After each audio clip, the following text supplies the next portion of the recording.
Antes de ler, vamos orar. Pai, opera neste momento, ó Deus. Senhor, abre o nosso entendimento, dizendo os nossos olhos para contemplar as maravilhas da Tua lei. Fortalece a nossa fé, alimenta-nos da verdade, a Tua palavra é a verdade. Senhor, todos nós precisamos do alimento espiritual. Eu Te agradeço pela porção que o Senhor já nos deu até aqui. E eu peço, Pai, que o Senhor continue a nos dar desse banquete espiritual. Alimenta-nos mais da Tua palavra, Pai. Não permita que as mentes considerem versículos comuns, versículos, entre aspas, conhecidos, porque a Tua palavra se revela a cada um que luta e se esforça para receber do Senhor. O reino dos céus é ganho com esforço. E eu oro, Deus, para que o Senhor nos ajude a vencer na Tua palavra. Opera, Pai. Opera na vida de todos nós. Não seja o Teu servo, mas seja o Senhor. E é em Cristo Jesus que nós oramos. Amém. 1 Coríntios 15, 14 diz assim: E, se Cristo não ressuscitou, logo é vã nossa pregação e também é vã a vossa fé. O título de hoje é a pregação de Paulo. Mas a pregação de Paulo não é um dos discursos que ele fez. Mas uma das coisas que me alimentou esses dias foi olhar para a vida de Paulo e ver como ele, através da sua vida, prega a palavra de Deus. E o Paulo é um exemplo. Ele mesmo disse: sede meus imitadores como eu sou de Cristo. E um dos convites que o Senhor nos faz é olhar para a vida dele, porque ele olhava para Cristo. Tudo aquilo que nos leva a Cristo deve ser um caminho de estudo nas nossas vidas. Então nós somos hoje convidados a olhar um pouquinho para a vida desse apóstolo. E esse apóstolo fala essa frase: se Cristo não ressuscitou, logo é vã nossa pregação e é vã a nossa fé. E eu pergunto, como você convence alguém que Cristo ressuscitou? Uma pessoa chega para você na rua e fala: mas eu nem acredito que Cristo ressuscitou. Ele foi um homem e ele morreu. Por onde você começa? Por onde você começa dizendo que Cristo ressuscitou? Estou perguntando, pode responder. Pela minha vida, pela transformação que Deus fez. Pela nossa própria vida, pela transformação do que Deus tem feito. E aí, para onde você leva? Como você chegou nessa transformação de vida? Você conhece a Cristo. Por conhecer a Cristo. Mas como você conheceu a Cristo? Através da palavra. Conhecendo a Jesus através da sua palavra, tendo fé que a Bíblia é o caminho, é a verdade e a vida. Olha o que fala então no versículo 3, chegando nesse raciocínio. Paulo diz assim: porque primeiramente vos entreguei o que também recebi, que Cristo morreu por nossos pecados, segundo as Escrituras. A base nossa é a Bíblia. Se alguém aceita a palavra de Deus, nós temos como argumentar. Se alguém não usa a palavra de Deus, você vai ter que conversar crendo nas tuas palavras como um poder que vai levar até o outro. Só que aonde está a fé? Segundo as Escrituras, Jesus morreu por causa dos nossos pecados, e que foi sepultado e que ressuscitou ao terceiro dia, segundo as Escrituras, e que foi visto por Cefas. Quem é Cefas? Pedro. E depois pelos 12. E depois de 12, depois foi visto uma vez por mais de 500 irmãos. E no tempo de Paulo, isso aqui a gente está olhando lá enquanto ele vivia, dos quais vive ainda a maior parte, ou seja, mais do que 250 testemunhas ainda estavam vivas no tempo de Paulo, mas alguns já dormem também. Depois foi visto por Tiago, depois por todos os apóstolos, e por derradeiro, por último de todos, me apareceu também a mim como um abortivo, ou seja, eu nem era para ser apóstolo, eu apareci no meio daquela turma, porque eu sou o menor dos apóstolos, que não sou digno de ser chamado apóstolo, pois que persegui a igreja de Deus. Quantas testemunhas tem aqui do que Jesus fez? Hoje, nós somos uma igreja de testemunhas vivas do que Deus operou em nós através de Jesus. Nós somos essas testemunhas igual esse povo do tempo dos apóstolos. Você pode dizer, como o irmão disse, Jesus fez na minha vida, então Ele vai fazer na sua. Se você deixar, Ele pode transformar. A nossa fé não é vã. A ressurreição de Cristo não é uma mentira. A ressurreição de Cristo é real. Mas a pergunta que Deus quer fazer para a tua consciência, assim como fez para a minha: o quão forte, o quanto está a sua convicção? Como está a tua convicção? Porque muito em breve seremos colocados à prova. O que fala, como que foi a subida de Jesus para o céu? Quem lembra como foi a subida de Jesus depois que Ele veio na terra? Jesus estava com os apóstolos, lá em Atos capítulo 1, e aí Jesus está falando e Ele começa a subir para o céu, e os apóstolos começam a olhar para cima. Quem chega para conversar com eles? Os anjos falam: varões galileus, por que estão olhando? Esse mesmo Jesus que subiu, vai descer e voltará pela segunda vez. E essa é a promessa que nós vivemos e é o que nós pregamos, é o testemunho. Agora olha como a Bíblia já falava sobre esse assunto 700 anos antes dessa história acontecer, de Jesus ser ressuscitado. Oséias diz assim, vou apagar mais um porque está escuro. Vinde, tornemos para o Senhor, porque Ele despedaçou e nos sarará, fez a ferida e a ligará, cicatrizará. Depois de 2 dias nos dará vida, ao terceiro dia nos ressuscitará e viveremos diante dele. 700 anos antes, a promessa de que a nossa fé é verdadeira, ela já tinha sido lançada. E quanto tempo antes desses 700 anos também isso aconteceu? Desde quando essa mensagem foi pregada? Desde o Éden. Muito bem. Estou treinando a cabeça, é para usar o cérebro e responder. Quando nós seremos colocados à prova, a gente tem que saber, tem que responder, e tem que ter ousadia e coragem para pensar e falar. É isso que nós estamos treinando agora. É para trabalhar a cabeça, eu não vou ficar mastigando. É para vocês responderem, assim como Deus perguntou para mim, eu estou lançando a pergunta. E sabe esse embrulho que dá, às vezes, que a gente fica, pera, mas é isso que Deus quer tirar de nós nessa manhã. Nós temos que ter certeza, convicção, responder, agir, ter fé e ação.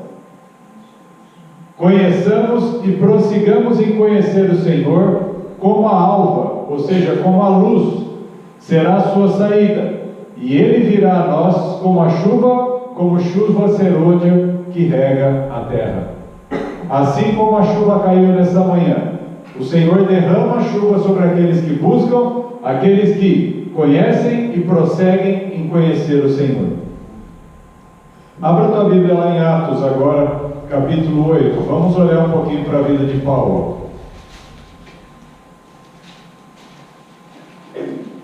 Paulo teve muito sangue nas suas mãos. Antes de se chamar Paulo, seu nome era Saulo.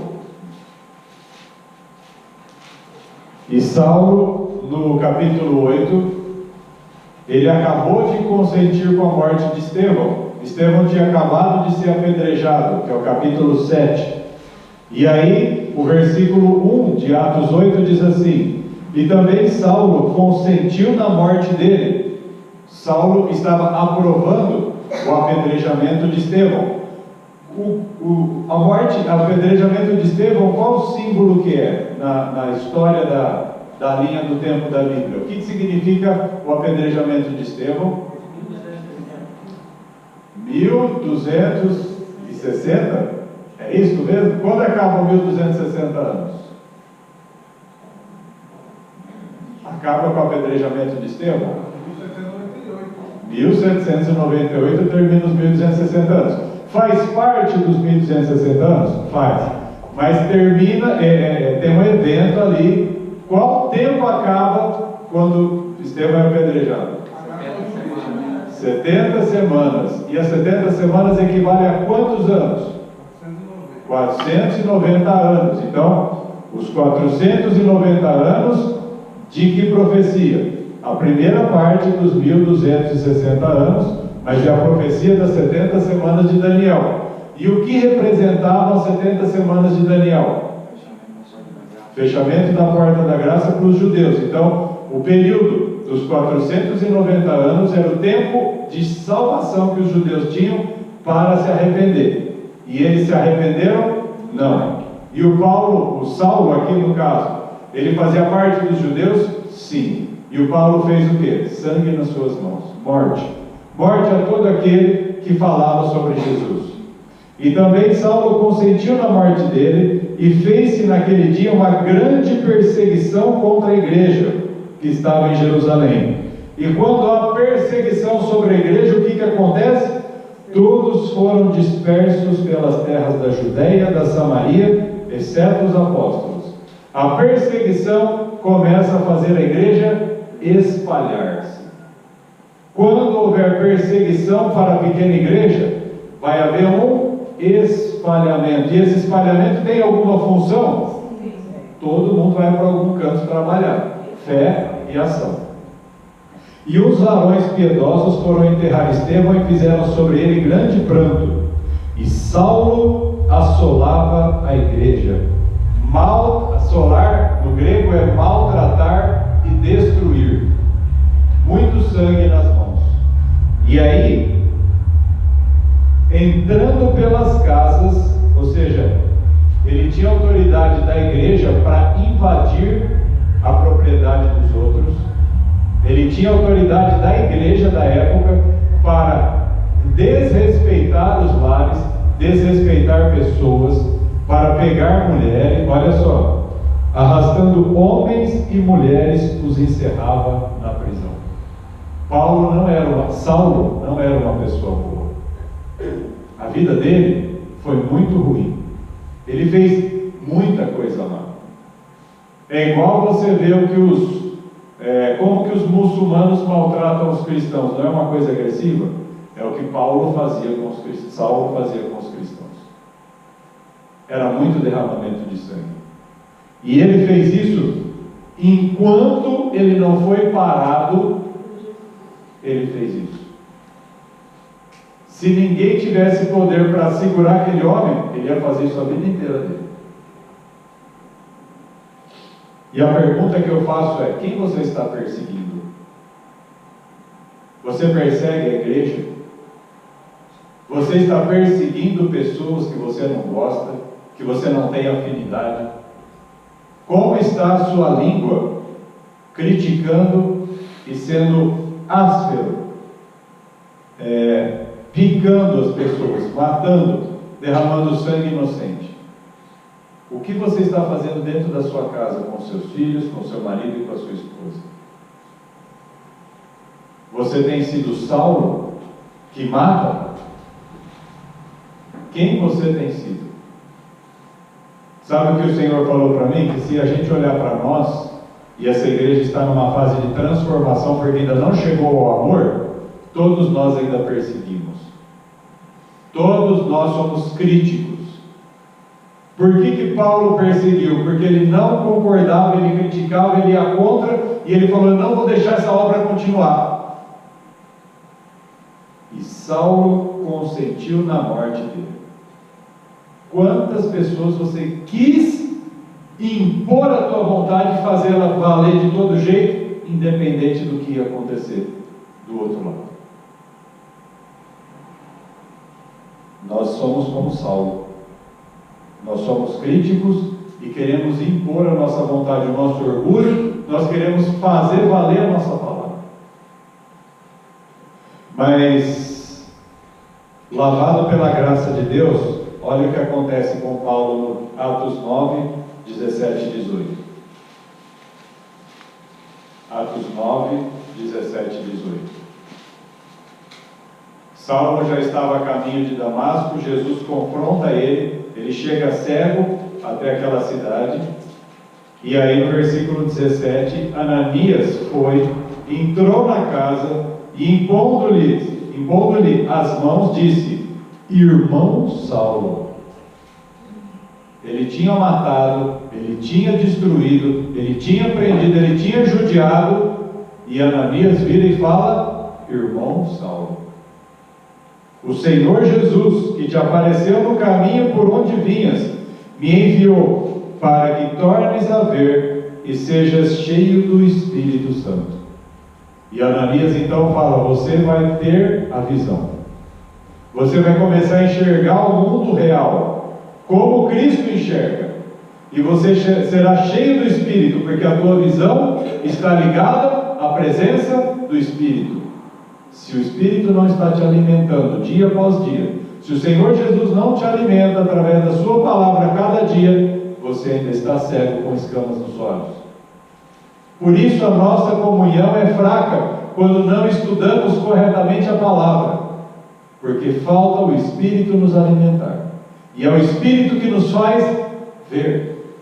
E o texto diz assim: e logo lhe caíram dos olhos como que umas escamas, recuperou a vista e, levantando-se, foi batizado, foi consagrado, foi transformado.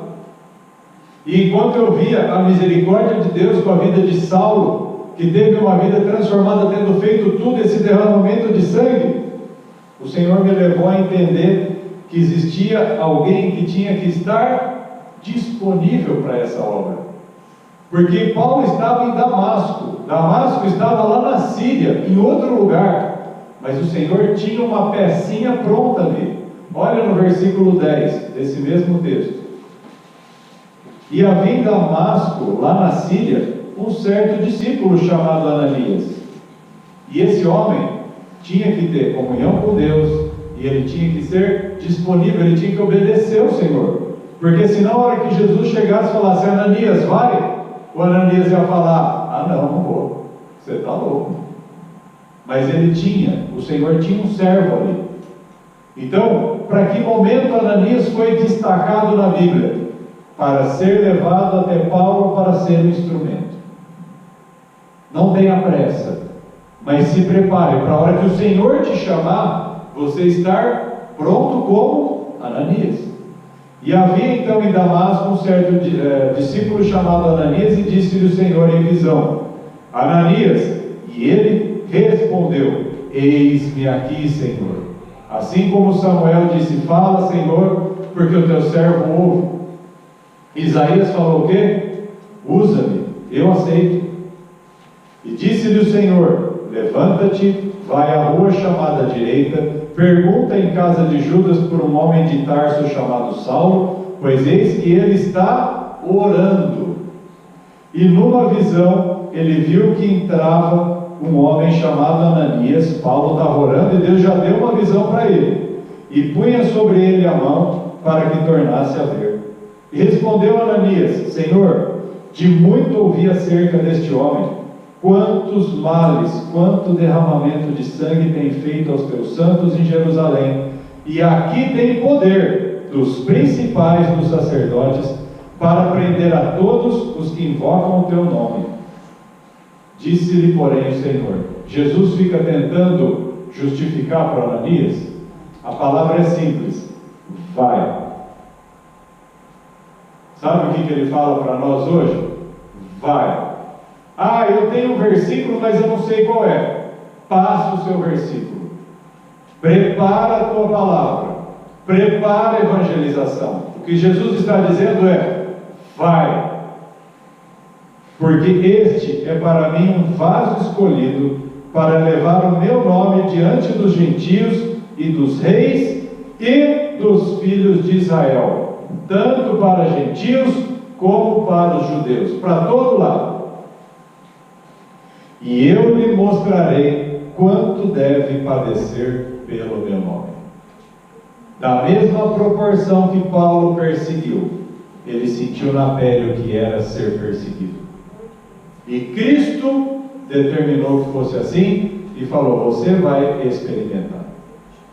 E as experiências dos sofrimentos de Paulo são só para a gente dizer assim: nossa, como ele sofreu. É para isso.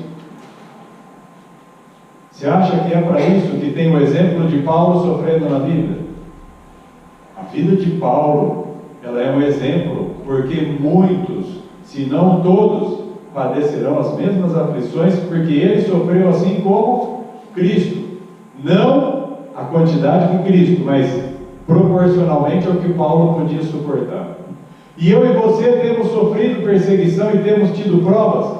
Sim, as provas estão aí. E graças a Deus que lá em Apocalipse, na igreja de Tiatira que estávamos estudando, e eu espero que vocês tenham tido a curiosidade de estudar um pouco daquele capítulo 2 de Apocalipse, fala: e não vos porei outra prova a não ser essa. Que significa o quê? Suportem as provações que estão passando.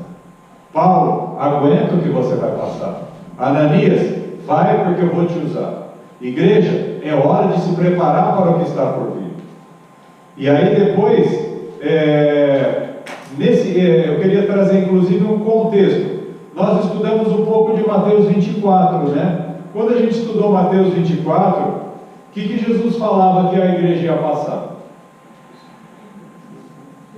Mateus 24, 9 diz assim: então vos hão de entregar para serdes atormentados, matar-vos-ão, sereis odiados de todas as gentes por causa do meu nome. Paulo passou por isso? Sim. O que os políticos, o que o mundo está programando e o que nós já estamos vendo acontecer por conta da pandemia com as pessoas que não estão obedecendo às leis?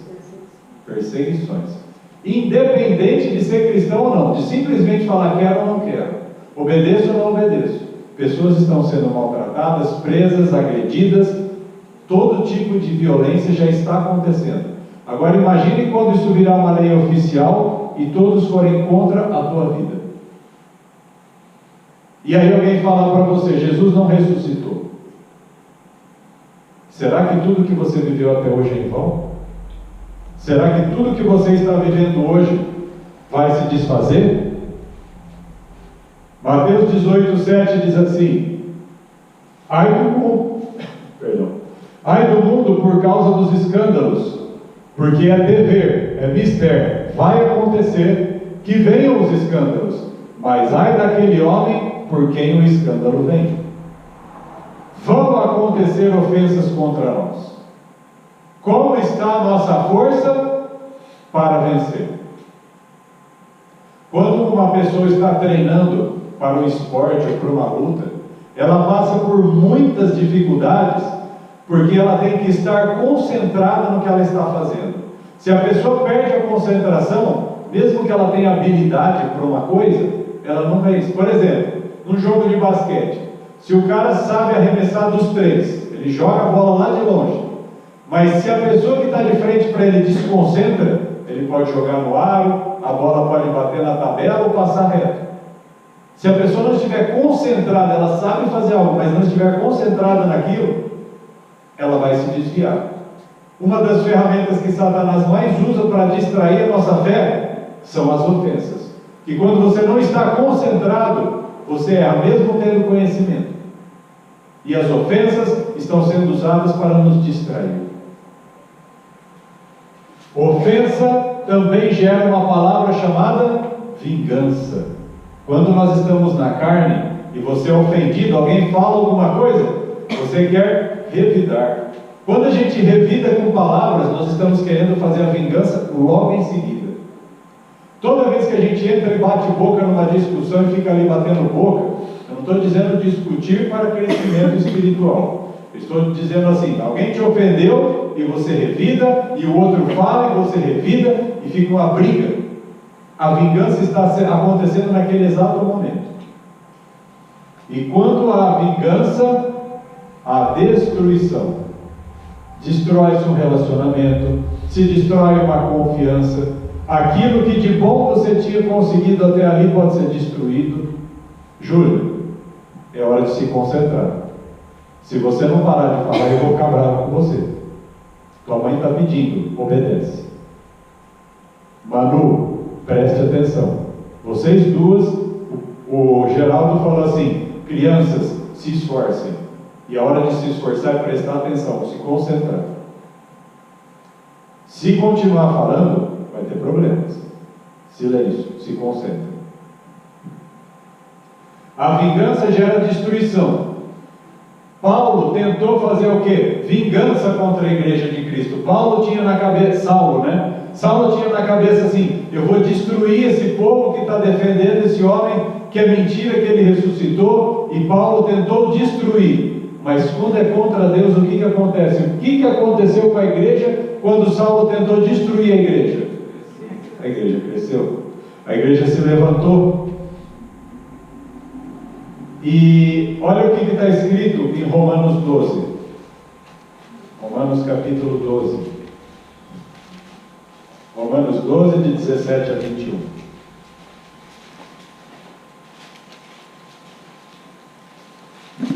Quando nós formos perseguidos, quando alguém te ofende, quando alguém te ataca, como deve ser a resposta? Romanos 12, 17. A ninguém torneis mal por mal. Procurai as coisas honestas perante todos os homens. Se for possível, quanto estiver em vós, tendes paz com todos os homens. Não vos vingueis a vós mesmos, amados, mas dai lugar à ira, ou seja, deixa a ira de lado. Não é para alimentar a ira, deixa a ira para lá, porque está escrito: minha é a vingança, eu recompensarei, diz o Senhor. Portanto, se o teu inimigo tiver fome, dá-lhe de comer. Se tiver sede, dá-lhe de beber. Porque fazendo isto, amontoarás brasas de fogo sobre a sua cabeça. Não te deixes vencer do mal, mas vence o mal com o quê? Com o bem. Não é vence o mal com o mal. Não é para reagir, é para continuar fazendo o bem. E sabe um lugar que mais traz à prática, o que mais vem à minha memória? É dentro de casa. Porque dentro de casa é o lugar onde mais a gente ofende um ao outro. E sabe qual que é a vontade? Ele fez isso comigo: eu não vou buscar aquele copo de água. Eu não vou tirar esse tapete daqui. Eu não vou arrumar. Eu não vou fazer. Sabe o que é isso? É vingança. Isso é vingança. E a Bíblia está dizendo: não te deixes vencer do mal. Nós não podemos ser derrotados em casa. Nós temos que vencer. E vencer o mal, sabe como? Com o bem. No tempo de Paulo, a igreja era tão perseguida que homens, mulheres, crianças eram mortos, pessoas eram colocadas em fogueiras. E sabe o que acontecia ali? Alguns que se chamavam de Deus queriam lutar contra, queriam fazer revoltas. E o Paulo falava: vence o mal com o bem. Se não for amor, não vamos vencer. Sabe por que a igreja hoje, o amor de Cristo, ainda está parada e empacada? Porque está tentando vencer a ferro e fogo. Quanto de amor nós temos que oferecer? Do amor nunca. O que fala lá em Romanos 13? Não. 1 Coríntios 13. O amor nunca falha. O amor não é derrotado. Só vão conhecer e a nossa palavra, nosso testemunho vai vencer se nós perseverarmos nesse amor. Então, 17, a ninguém torneis mal por mal, não é para vingar, e não deixe-se vencer o do mal, mas vence o mal com o bem. Quem vai fazer a vingança? Jesus disse aqui: minha é a vingança, eu recompensarei, diz o Senhor. Agora, guarda essa frase na tua cabeça: não podemos desistir da salvação das pessoas. Jesus não desistiu de nós. Você chegou até aqui porque um dia Jesus não desistiu. E a nossa tendência hoje, no mundo que a gente vive hoje, Com o Telegram que a gente recebe de informações hoje é assim, é melhor eu não falar com ninguém, ficar quieto porque vai sobrar para mim.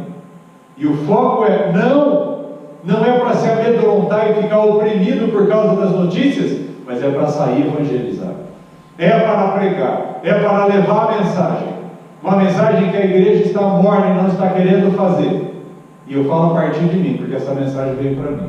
Eu estava totalmente acomodado. E o que o Senhor quer é que a gente tenha ousadia, que a gente tenha coragem, que a gente reaja da mornidão espiritual que nós estamos, porque nós estamos mornos, nós não estamos tendo força para falar, nós não estamos tendo força para pregar, e é porque nós estamos desistindo. E quando fazem o mal, a gente acua, a gente fica com medo, a gente se retrai, e a gente tem que continuar agindo em amor, sem medo, com ousadia. E é só agindo com amor que haverá mudança e transformação. E esse amor é o testemunho, esse amor é a mudança, esse amor é isso aqui, ó. Quantas vezes, olha o que aconteceu com Paulo. Paulo, antes desse versículo, está lá, e foi-me posto um espinho na carne, e 3 vezes pedi a Deus que tirasse esse espinho. Mas aí Jesus disse para ele, e disse-me o Senhor Jesus, a minha graça te basta, porque o meu poder se aperfeiçoa na fraqueza. De boa vontade, pois, me gloriarei nas minhas fraquezas, para que em mim habite o poder de Cristo. Você imagina Paulo sendo perseguido, sendo açoitado, tudo, com dores, com o que quer que seja o espinho que ele tinha que lembrar assim, a graça de Jesus me basta.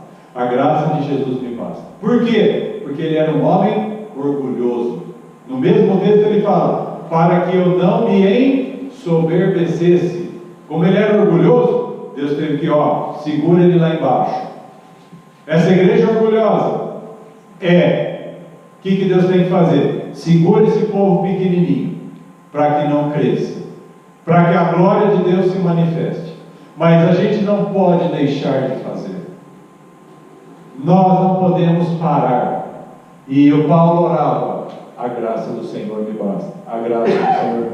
Quantas vezes você imagina que esse homem deve ter pensado nessa frase, preso, açoitado? Você acha que ele só falou uma vez? A vida inteira ele alimentava aquela frase, a minha graça te basta, a minha graça te basta.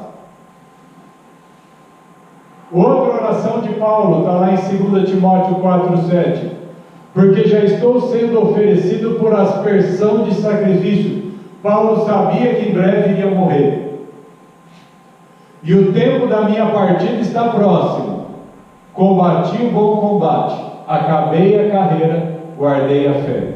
Sabe o que ele tinha que fazer o tempo inteiro? Senhor, me ajuda a completar a carreira, me ajuda a vencer, me ajuda a ser fiel, me ajuda a não desistir. Se eu estou de banco, me ajuda a sair do banco. Se eu estou de pé, me ajuda a não cair, me ajuda a não me desgovernar, me ajuda a me organizar as finanças. Senhor, me ajuda. E eu quero falar esta frase, eu quero combater o bom combate, terminar a carreira e guardar a fé. E olha a convicção desse homem, desde agora a coroa da justiça me está guardada.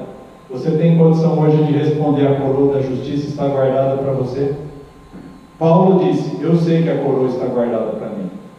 E ele diz, o qual o Senhor, justo juiz, me dará naquele dia, sabendo do que é a justiça, e essa igreja sabe o que é a justiça de Deus. Ele fala, o justo juiz me dará naquele dia, e não somente a mim, mas também a todos os que amarem a sua vinda. Eu amo a vinda do Senhor Jesus. Quem ama a vinda do Senhor? Amém? Mateus 10:8 diz assim, curai os enfermos, limpai os leprosos, ressuscitai os mortos, expulsai os demônios. De graça recebeste, de graça dai. Quando você fizer uma obra, não queira cobrar de ninguém. Entenda que você ganhou isso foi dado para você. Quando Deus começar, isso é uma preparação, isso ainda não está acontecendo hoje, mas quando você começar a operar os sinais que o Senhor irá fazer na tua vida, não cobre de ninguém. Hoje você está recebendo de graça, e é desse jeito, com essa disposição no seu coração, que você vai fazer para o próximo. Cristo estilhaça as nossas defesas. O que significa essa frase? Cristo estilhaça as nossas defesas. Quando você tem um encontro com Jesus, Ele expõe tudo que é verdade na tua vida. Todas as mentiras que você guardava, os seus pecados, ficam expostos. E nós nos sentimos estilhaçados. Nos sentimos despedaçados, destruídos. Mas não que Deus tem que nos esmagar e nos destruir. Só de olhar para nós, o tanto de conflitos que nós temos, o tanto de angústia que existe dentro de nós. É a presença de Jesus que mostra para nós isso. E aí então entendemos que somos conhecidos de Deus. Quando nós reconhecemos o pecado, nós sabemos que Deus está olhando para nós. E quando a gente tem aquela vergonha, imagina Deus olhando para nós. Mas isso é um ótimo sinal de que Deus está falando conosco. Imagina, eu fiquei pensando outro dia, Deus é invisível, nós não conseguimos ver a Deus, né? Pessoalmente. A gente não tem condição, senão a gente seria destruído na presença dele. Agora, só da gente ter a consciência que Deus sabe o que nós fazemos, nós nos envergonhamos. Quanto amor Deus ser invisível, porque se Ele se manifestasse, não sobraria ninguém na terra. Deus não pode se manifestar aqui, porque nós não sobreviveríamos. Tamanho amor, por isso Ele enviou seu Filho, e nós olhando para Jesus, nós podemos nos achegar a esse Deus.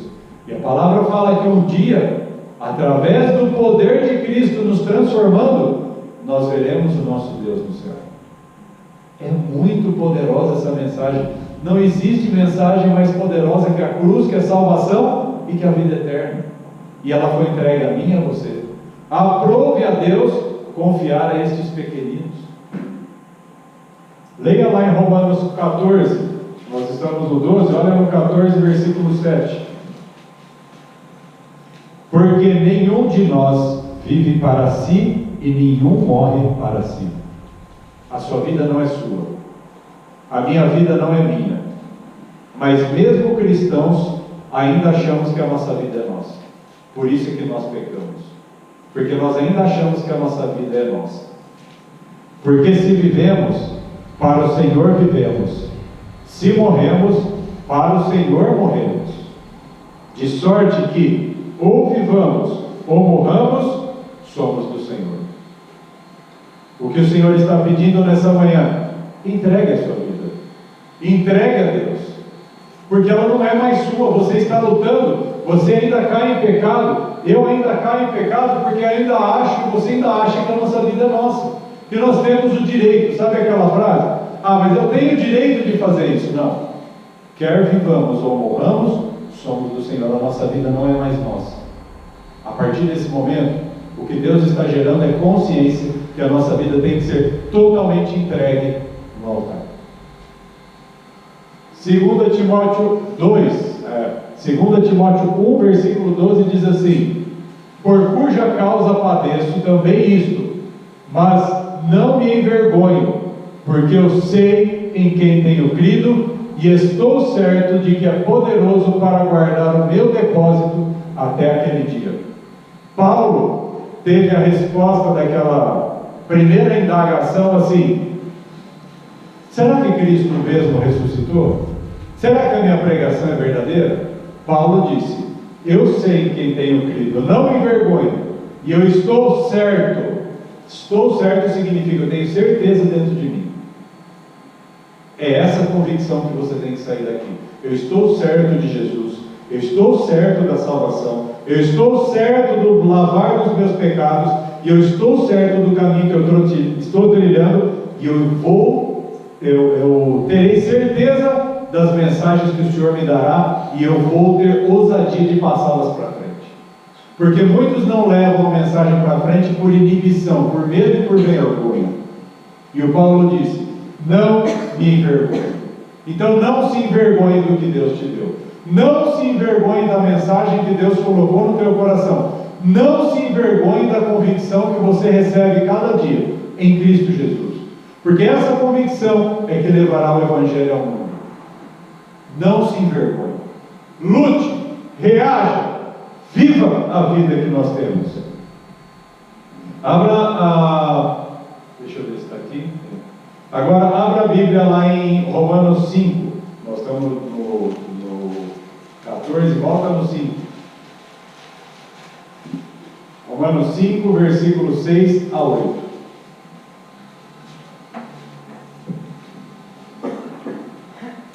Porque Cristo, estando nós ainda fracos, morreu a seu tempo pelos ímpios, pelos maus. Porque apenas alguém morre por um justo, pois poderá ser que pelo bom alguém ouse morrer. Mas Deus prova o seu amor para conosco em Cristo. Mas Deus prova o seu amor para conosco, em que Cristo morreu por nós, sendo nós ainda pecadores. Lembre-se disso na tua casa. Lembre-se disso quando alguém fizer mal para você. O que Deus está dizendo no versículo 7 é assim: alguém pode até morrer por alguém que é justo, mas Deus não fez isso. Ele provou o seu amor quando Cristo morreu por nós, quando éramos ímpios, pecadores, injustos. Agora, João 13. João capítulo 13, verso 35.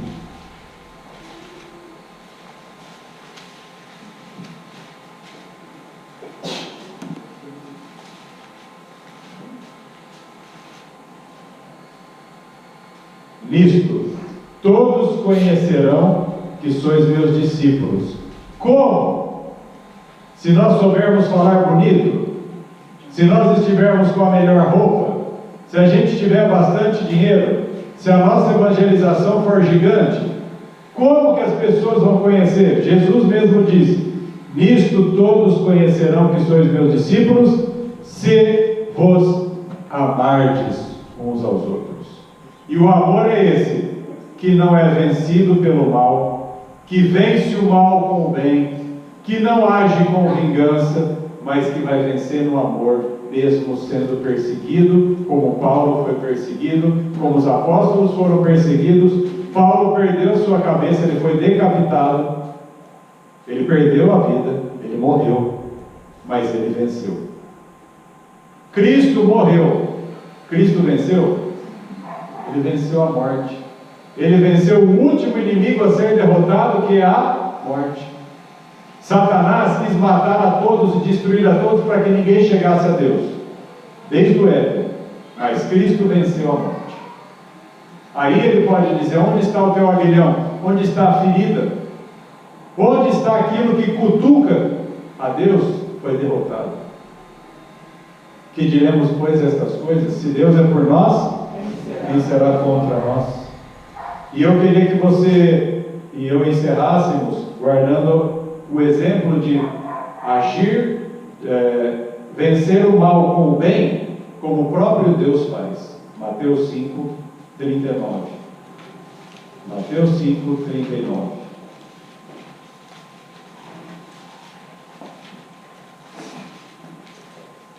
Agora, tendo o exemplo, a ilustração do que Saulo fez com os cristãos, como Ananias reagiu quando Deus o colocou, como Paulo viveu uma vida de perseguição, como é na tua casa e na minha casa. Olha o que Deus faz e opera em Mateus 5,39. Através de Cristo, Jesus disse: eu, porém, vos digo que não resistais ao mal. Não precisa ficar batendo de frente. Se alguém está fazendo mal, não fica lutando. Não resistais ao mal. Mas se alguém, se qualquer, te bater na face direita, oferece-lhe também a outra.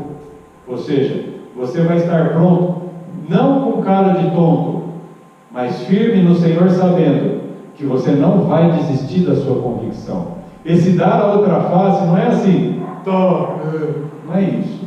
É assim: o que você fez é errado, eu não vou deixar o que é certo. E se a outra pessoa vier e continuar agredindo, você vai perseverar, você vai falar: o que eu estou fazendo é certo no Senhor e eu não vou retroceder. Mas é não agir contrário, não é agredir, não é ir de frente. E o texto continua dizendo assim: e ao que quiser pleitear, discutir contigo, tirar-te a vestimenta, larga-lhe também a capa. Não fica, abre mão da discussão, não dos princípios. Os seus princípios jamais você pode abrir mão. Dos seus princípios você nunca pode abrir mão. Mas da discussão, abre mão. Essa discussão não vai acabar em nada. E se qualquer, 41, e se qualquer te obrigar a caminhar 1 milha, vai com ele 2. Você chegou em casa cansado, ainda tem louça para lavar? Lava. Alguém deixou de encher a garrafa? Enche você. Alguém esqueceu a porta destrancada? Vai lá e tranca. Continua fazendo. Não é para desistir, não cansa de fazer. Continua limpando o chão. As crianças pisaram com sujeira? Limpa de novo. Agora tem que fazer. Faça. Não fica lutando, vai e faça. E não assim, agora eu não quero, agora eu tenho direito. Dá a quem te pedir, e não te desvies daquele que quiser que lhe emprestes. Ouvistes que foi dito, amarás o teu próximo e aborrecerás o teu inimigo. Ou seja, odeia o teu inimigo. Não tinha os salmos do Davi que era assim? Senhor! Davi não tinha essas. Senhor, faz justiça. Mas por quê? Porque Davi não foi fazer. Davi fez justiça para Saul, por acaso? Davi podia ter matado Saul quantas vezes? E Davi matou Saul? Senhor, faz o Senhor, eu não vou fazer. Coração segundo o Senhor. Eu, porém, vos digo, 44, amai a vossos inimigos, bendizei os que vos maldizem. Não fale mal daqueles que estão falando mal de você. Alguém está falando mal de você? Mas ele falou mal isso de mim, ele falou. Não é isso. Ele está dizendo, bendizei os que vos maldizem. Essa pessoa precisa de ajuda. Ela está desequilibrada. Não se preocupa com isso, ela vai melhorar. Deus vai abrir entendimento. Gente, é muito difícil fazer isso. Nós não estamos nesse ponto.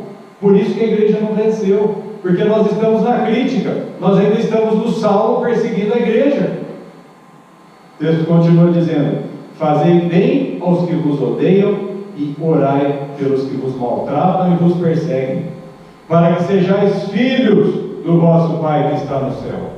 É assim que seremos filhos do vosso Pai. O que Jesus fez na cruz? Ele estava pregado na cruz, ele falou o quê? Pai, perdoa-lhes porque não sabem o que fazem. Não foi assim? Isso é o que está escrito aqui. Para que sejais filhos do vosso Pai que está no céu. Jesus foi perseguido e pregado numa cruz e disse, Senhor, perdoa-lhes. Isso é orar para os que vos maltratam e vos perseguem. Jesus deu o exemplo. Porque faz que o sol se levante sobre maus e bons, e a chuva desça sobre Brasília, sobre o comunismo, sobre as lésbicas, sobre todas as deturpações sexuais que existem, sobre os assassinos, sobre os ladrões, sobre o PCC, sobre os drogados, sobre todos os morros do Rio de Janeiro. O Senhor levanta sobre maus e bons o seu sol, e a chuva desce sobre todos os justos e injustos. E Ele tem amor por todos. Pois, se amardes os que vos amam, que galardão tereis? Não fazem os publicanos também o mesmo? E, se saudardes unicamente os vossos irmãos, que fazeis demais? Não fazem os publicanos também assim? Sede vós, pois, perfeitos, como é perfeito o vosso Pai, que está nos céus. Nós ainda não chegamos nesse amor, mas nisto nos conhecerão, se amarmos uns aos outros. Amém? Nós vamos permanecer assentados. Essa música nós ainda não cantamos. Se alguém conhecer esse hino, pode acompanhar. E essa música fala, mas eu sei em quem tenho crido, e eu estou certo de que Ele é poderoso para guardar o meu tesouro até aquele dia. Quem falou isso que nós estudamos? O apóstolo Paulo. E as primeiras frases da música é assim, não sei por que de Deus o amor a mim se revelou. Não sei por que Deus escolheu a mim. Eu não sei isso. Mas eu sei em quem eu creio. E eu estou certo disso. Depois ele fala assim, ignoro como o Espírito convence. Ou seja, eu não tenho condição na minha mente de saber como que o Espírito convence do pecado, da justiça e do juízo. Mas eu sei em quem tenho crido. Eu não sei o dia que Jesus vai voltar. mas eu sei em quem tenho crido. Eu não sei, ele vai falando a música inteira, eu não sei, eu não sei, eu não sei. Mas ele tem uma certeza: eu sei em quem tenho crido. Se você está cheio de dúvidas nessa manhã, não precisa ter a resposta das suas dúvidas respondidas hoje, mas saia daqui com a convicção em quem você crê e que você tem um tesouro guardado para aquele dia. Amém? Vamos louvar o Senhor.